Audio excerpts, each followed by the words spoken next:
to bring out all the crystal balls. Let's see where money is going in May. And joining me here now, we have Mr. Mukhtar Mohammed. He's the CEO of Finance with Mukhtar. He has his crystal ball. You can't see it physically, but it's here. Spiritually. Yeah, spiritually, yes. And that's why he made so much money in April, and a couple of other, investors. But let's start off with the star commodity. I call it the star commodity this year. That's talking about oil. Oil. It just keeps giving, at this point. And if you're a leverage trader, a trader that, you do the longing and shorting, you've made money from longing oil, so far. Last week, we see Brent did 7.52%. That's for the whole trading week. WTI, 8.03% for the whole trading week.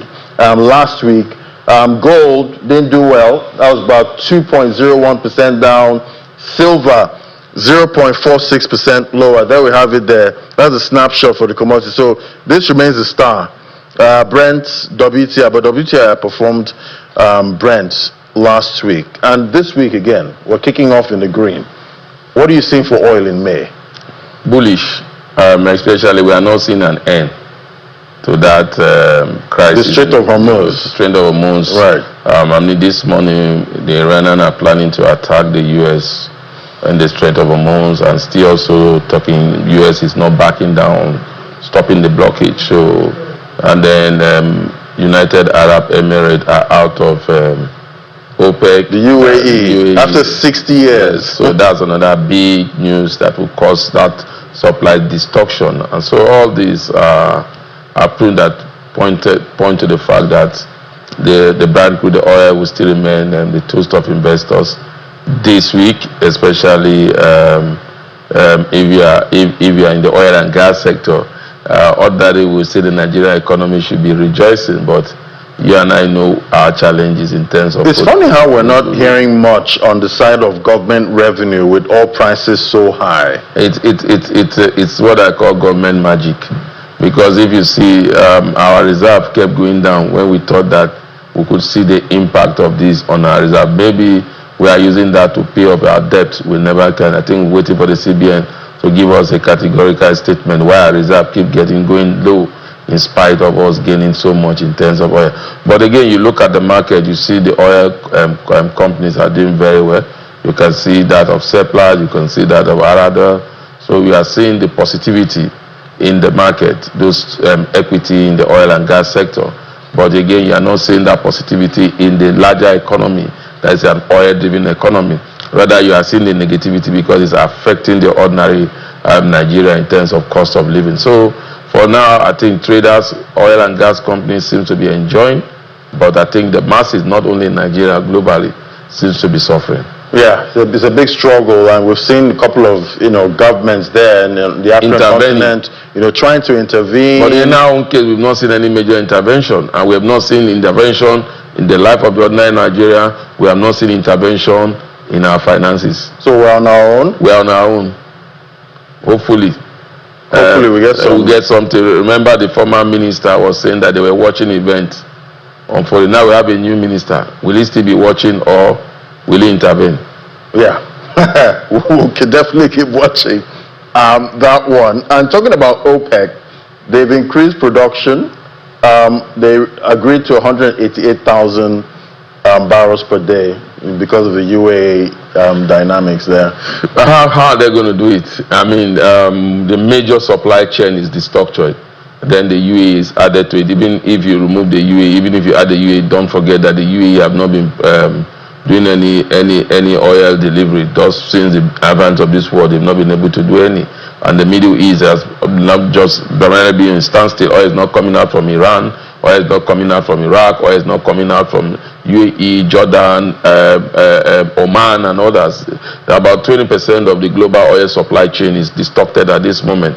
And when you look at the 80% that are left, you look at a country like Nigeria, which is among the 6th largest producing nation. We are not getting there at all. Oil theft is still distorting our supply chain.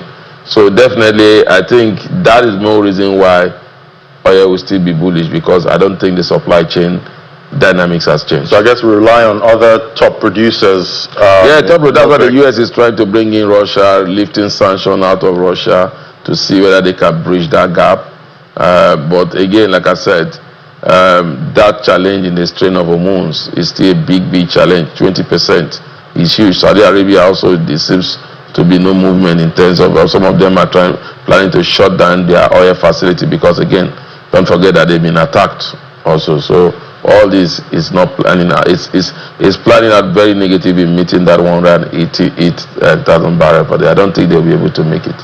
Right. And that will add to the price volatility. Yeah, so we're hoping for better. We've heard that even if the war ends today, that the disruptions will take about 6 months. Yeah, a while. Because it takes you almost 3 months to move a cargo ship through the Strait of Hormuz.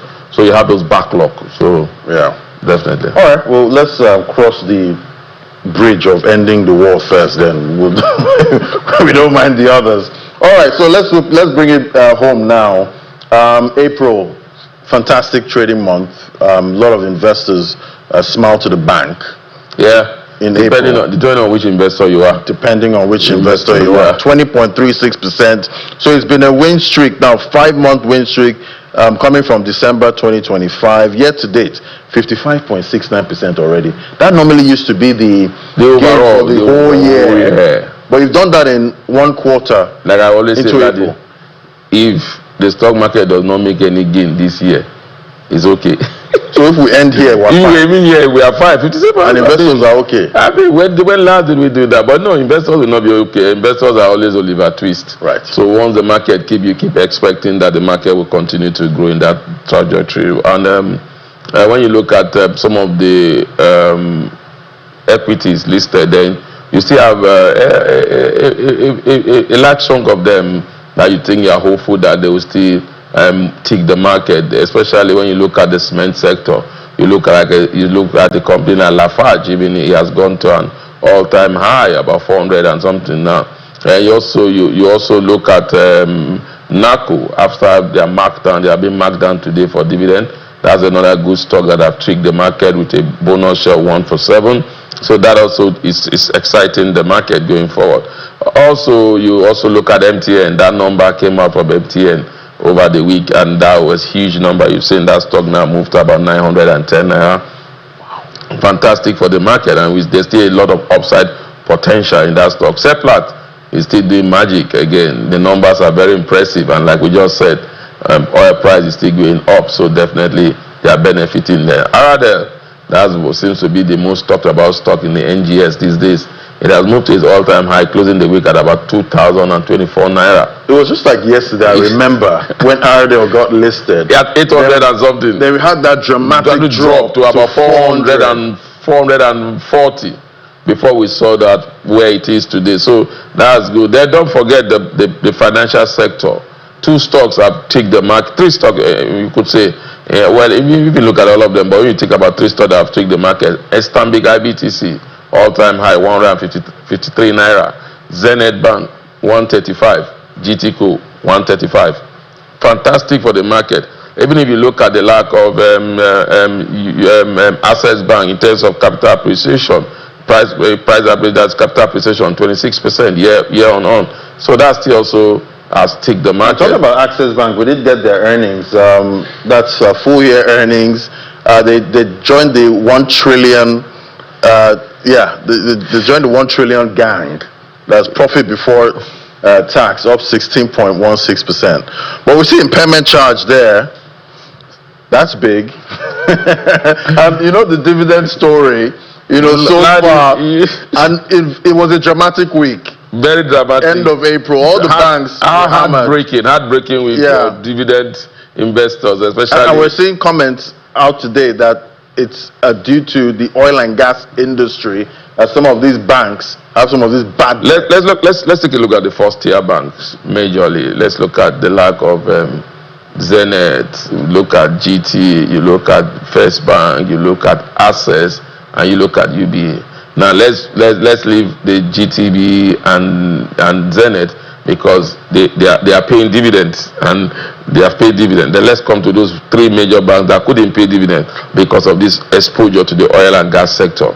You look at the impairment charges. You talk about Access Bank, impairment charge went above about 200 and something percent, and that is about 530 billion impairment charge. You look at First Bank, 720 billion impairment charges. You look at UBA, 330 billion impairment charge alone. So that impairment charge, that's bad debt.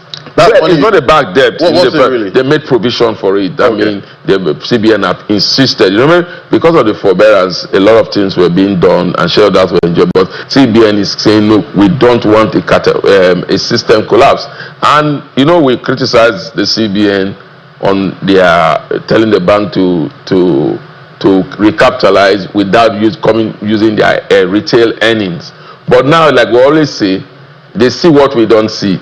Now, if not for this capital recapitalization they have done, the new capital injection would have been maybe going back to a crisis of 2008, 2009. Because what you see these huge provisions, and that is almost like if you look at 530, like when you look at the provision impairment charge alone, you look at that 523 billion. That is almost the capital base of a bank. Wow. You get it? So you're writing that off. You created provision. You have made provision for that bad loans. It's not that it could be paid. It might not be paid. So imagine that. That means shareholder funds would have been wiped out. So we need to commend that. That's why sometimes when they do what they do, sometimes we try to say, why are you doing what you're doing? But we are now beginning to see it, especially in these three banks. Although they have agreed that they are going to make sure that they go after these debtors. And what that tells you, laddie, is that the economy is still very, very fragile. If you look at the lending, you realize that most of these banks are only lending because of the deposit to ratio that CBN said you must lend at that rate. Most of them are looking at investing in security. If you look at their numbers, if you look at the GT codes, you look at the Zenith, you realize most of them are going to safe security, going to treasury bill, going to bond market, borrowing government securities. That's been like a safe havens. A lot of them are not lending to the real sector, and that is why you are saying that even those that have lended to the real sector, they are not able to pay because the economy is very, very fragile. So definitely that tells you that for us to begin to enjoy economic prosperity, we also have to look at how we are able to lend to those sectors. And if those sectors are not paying to the banks, of course the bank will not want to expose themselves to too much risk. All right, so month of May, which sectors do you think investors should keep their eye on? I'm still bullish. I'm bullish about the banking sector still, in spite of it. Like they will say, buy the dip. So if you see Access Bank going down, it's an opportunity if you're a long-term investor. You have to wait. When I mean a long-term investor, don't say 6 months. I'm not looking at 6 months. I'm not looking at the interim dividend.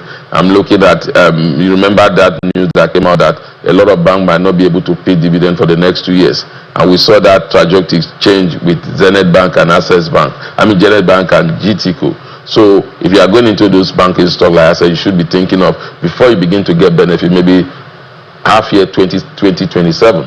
That's when then, or 2028, then you begin to get your full dividend benefit. So that's what I think for assets, but that's why I say it's a long-term projection. GTCO, Zenith Bank, they are still very, very good.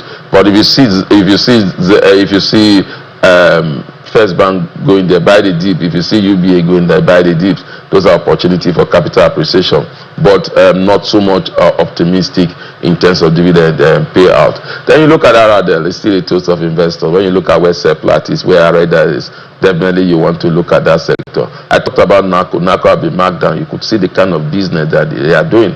Also tells you that there's a lot of potential in that sector. Then you look at the insurance sector. ICO seems to be taking investors. I think it's one stock investors you also look at in terms of its penny nature. Don't take your eyes off the telecom sector. When you talk about the telecom, you talk about one big elephant, MTN, still very bullish, still a lot of upside.